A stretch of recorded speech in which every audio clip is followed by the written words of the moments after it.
తెలంగాణ రాష్ట్రంలో నూతనంగా ఏర్పడ్డ కాంగ్రెస్ పార్టీ వాళ్ళ వైఖరిని కొంతమంది సమర్థిస్తా అంటే మరికొంతమంది వ్యతిరేకిస్తారు.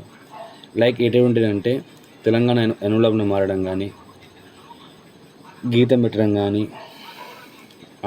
తెలంగాణ తల్లి రూపురేఖలు మారడం కానీ, టీఎస్ నుండి టీజీ చేయడం కానీ, ఇవన్నీ వాట్ మీరు ఏమైనా రాజకీయ పరంగా కానీ మీకు ఎటువంటి పరంగా కానీ చేసుకోండి వాట్ మనకు అవసరం లేదు. కానీ దీనివల్ల ప్రజలకు ఎంతో ఉపయోగమో లేదో నాకు తెలియదులే. కానీ మనం మెయిన్ కావాల్సింది విద్యా వైద్యం, అవి మెయిన్గా మనం ఇస్తున్నామా ప్రజలకు ఉచితంగా అని చెప్పి చూసుకోండి. ఇవి ఉచిత బస్సులు అవి అంటే మీ ఎవరిని పిచ్చేవానికి ఆనందం, మనం ఏం చేయలేము. ఆ ఉచిత బస్సు కూడా నా బొంద ఏం బస్సులో నాయన. మొన్న వరంగల్కి వెళ్ళి ఖమ్మంకు ట్రైన్ అన్నప్పుడు అయితే సుక్కలు చూసినాం. వరంగల్కి వెళ్ళి ఖమ్మంకి సరిగ్గా ట్రైన్ బస్సులే లేవు.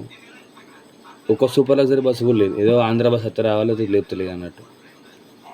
ఏమో మీ కర్మ మీ ఇష్టంలే. కానీ కొంచెం ఉచిత విద్య